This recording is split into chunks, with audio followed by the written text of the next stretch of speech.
नमस्कार मित्रों, आप सभी का फिर से एक बार हार्दिक स्वागत है धर्म ज्ञान विज्ञान यूट्यूब चैनल पर। दोस्तों, अगर आप जीवन में कुछ नया सीखना चाहते हैं तो इस चैनल को सब्सक्राइब जरूर करें। श्री शिवाय नमस्तुभ्यम। हर हर महादेव। आप सबको पता है कि सावन का बहुत ही पवित्र महीना चल रहा है और इस बार सावन की जो कथा चल रही है वह मैनपुरी उत्तर प्रदेश में चल रही है। और कल की कथा में गुरुजी ने 5 दीपक को 7 दिन लगाने के लिए बोला है। वो कौन से दिन हैं और दीपक हमें कहाँ पर लगाने हैं, कैसे लगाने हैं, गोल बत्ती, लंबी बत्ती, इसी ही बात पूरी वीडियो में हम लोग करने वाले हैं। बहुत ही विस्तार से बताऊंगा, बहुत ही प्यार से समझाऊंगा, सिर्फ सुनते जाएं, समझने की कोशिश करिएगा। सबसे पहले आपको 5 दीपक लगाने होंगे। अब ये 5 दीपक कहाँ लगाओगे वो जानने से पहले इस उपाय की फायदे सुन लो। पूज्य गुरुजी कहते हैं कि अगर आपके घर में धन की कमी हो या फिर अपने घर में लक्ष्मी जी का वास नहीं हो रहा हो तो आप यह उपाय कर सकते हैं। लेकिन उपाय के और बढ़ने से पहले अगर आप भोलेनाथ जी को सच्चे दिल से मानते हो तो इस वीडियो को लाइक करें और चैनल को सब्सक्राइब करके कमेंट में हर हर महादेव जरूर लिखे। देखिए, गुरुजी कहते हैं अगर आपके घर में धन की कमी हो, कर्जे बढ़ते जा रहे हो तो यह उपाय आप कर सकते हैं। बस इस उपाय के लिए बस आपको 5 दीपक की जरूरत पड़ेगी। दीपक आप चाहे तो बाजार से ले आए या फिर आप घर पर शुद्ध आटा मारकर दीपक को बना भी सकते हैं। और इस दीपक में आपको शुद्ध देसी घी का इस्तेमाल करना है। देसी घी आप चाहे तो बाजार से ले सकते हैं या फिर आप गांव से ही गाय के घी भी इस्तेमाल कर सकते हैं। अगर ऐसे कोई मेरे भाई और बहन है जिनके पास गाय के घी नहीं है तो वह चाहे तो तिल का तेल भी इस्तेमाल कर सकते हैं। लेकिन ध्यान से सुनेगा, गाय के घी के अलावा और कोई सा भी घी मत लेना, बस यही के अलावा, बस घी के अलावा तिल का तेल ले सकते हो। अब आपके मन में सवाल होगा कि आप जो दीपक लगाएंगे वह गोल बत्ती का लगाना है या लंबी बत्ती का। तो आपको लंबी बत्ती का ही दीपक लगाना है। अब इसके बाद बात करते हैं कि आपको दीपक कहाँ पर लगाना है। देखिए, जो पहला दीपक है उसको आपके घर के बाहर के गेट होता है वहीं पर लगाना है। आपको दीपक बाहर का जो लोहे का गेट होता है वहीं पर लगाना है, अंदर वाले लकड़ी के दरवाजे पर नहीं लगाना है। ध्यान से सुनेगा, आपको दीपक घर के राइट साइड पर लगाना है, अपनी राइट साइड पर नहीं। अब जो यह दूसरा दीपक है उसको आप लेकर के आपके घर के पास जो बेलपत्र का वृक्ष है उसके नीचे लगा देंगे। तीसरा दीपक आपको घर के तुलसी माता के नीचे लगाना होगा, ठीक है। चौथा दीपक आपको नीम के पेड़ के नीचे लगाना है और 5वां दीपक आपको शमी के पेड़ के नीचे लगाना है। देखिए, गुरु जी कहते हैं कि अगर आपके घर के पास यह सब पेड़ नहीं है तो अब चाहे कोई भी पूजन पाठ होने वाला पेड़ के नीचे भी यह दीपक लगा सकते हैं।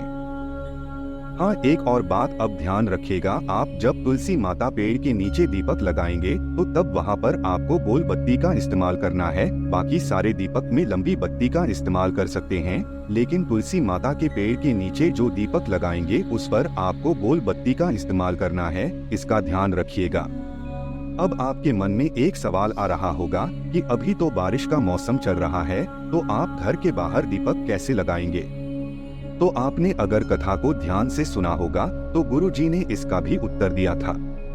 गुरुजी ने कहा था अगर आपके वहाँ पर बारिश हो रही है तो आप एक काम करिएगा, आपके घर में जो भी देवी देवता को आप पूजा कर रहे होंगे उनके फोटो के नीचे आप यह सारे दीपक लगा सकते हैं। और दीपक ध्यान रखिएगा कि घी का होना चाहिए, नहीं तो तिल का तेल का होना चाहिए। और आप लंबे बत्ती का इस्तेमाल करिएगा।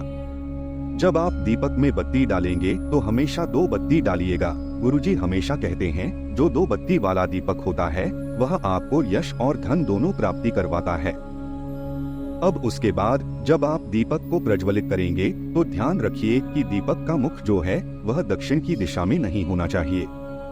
दक्षिण को छोड़कर कोई भी दिशा हो तो चलेगा, बस दक्षिण दिशा नहीं होनी चाहिए।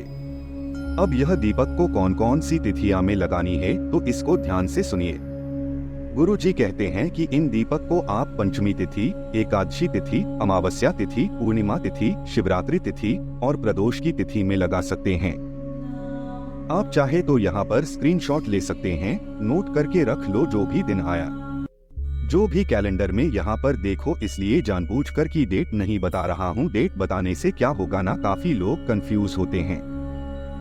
किसी के कैलेंडर में पंचमी किसी दिन पड़ती है तो कभी किसी दिन पड़ती है। आप सिर्फ अपना कैलेंडर फॉलो, आपके कैलेंडर में पंचमी जिस दिन हो वही फॉलो किया करो। कोई दुनिया का कोई इंसान कुछ भी कहता है, आप अपना कैलेंडर को फॉलो करना है बस। अब बात करते हैं गुरुजी द्वारा बताए गए दूसरे खास उपाय की। देखिए, ये उपाय उन लोगों के लिए है जिनके पति या बच्चे उनके बात नहीं मान रहे हैं, उनसे झगड़ते लड़ते रहते हैं, तो यह उपाय उन लोगों को करना है। इस उपाय के लिए आपको एक बेलपत्र लेना है। बहुत ही सुंदर सा बेलपत्र ले ली। बेलपत्र लेते समय आपको ध्यान रखना है कि बेलपत्र कहीं से कटी फटी ना हो और बेलपत्र के आखिर में जो दूध होता है यानी जो डंठल होती है वह भी काट कर अलग कर लेंगे। अब यह बेलपत्र को लेकर आपके पति या फिर आपके बच्चे जिनसे आप परेशान हैं, वह जब सो रहे होंगे उनके हाथ में टच कराना है। अब टच कराने के बाद आप इस बेलपत्र को लेकर चले जाएंगे शिवालय। आपको कोई जल बकरा लेने की जरूरत नहीं है, आप बस यह बेलपत्र लेकर शिवालय पहुंच जाओगे। अब शिवालय पहुंचकर यश बेलपत्र को महादेव के शिवलिंग के ठीक ऊपर समर्पित कर देंगे। बेलपत्र समर्पित करते समय आप माता उमा का नाम स्मरण करते हुए इस बेलपत्र को समर्पित कर देंगे। माता उमा माता पार्वती के दूसरे नाम है, तो माता उमा का नाम स्मरण करते हुए आपको इस बेलपत्र शिवलिंग के ऊपर समर्पित करनी है। शिवलिंग के ऊपर पत्र समर्पित करोगे तो बेलपत्र का जो डंडी है वह रहेगी जराधारी की तरफ और बेलपत्र का जो अग्रभाग है वह रहेगी आपकी की तरफ। इतना करने के बाद आप हाथ जोड़कर माता उमा से प्रार्थना कर लेनी है कि है माता उमा, आप मेरे पति या बच्चे जिनकी वजह से परेशान हो तो उनके सद्बुद्धि प्राप्त करें। उनका मन चंचल हो रहे हैं, उनको चंचलता दूर करें। अगर आप ऐसे आप प्रार्थना कर सकते हैं। गुरुजी कहते हैं अगर आप ही उपाय कर लेते हैं तो आपको गारंटी देते हैं कि आपका पति या बच्चे जिनसे आप परेशान हैं वह कभी आपको परेशान नहीं करेंगे। दोस्तों, आज के लिए बस इतना ही। मिलते हैं एक और ज्ञानवर्धक वीडियो के साथ। धन्यवाद।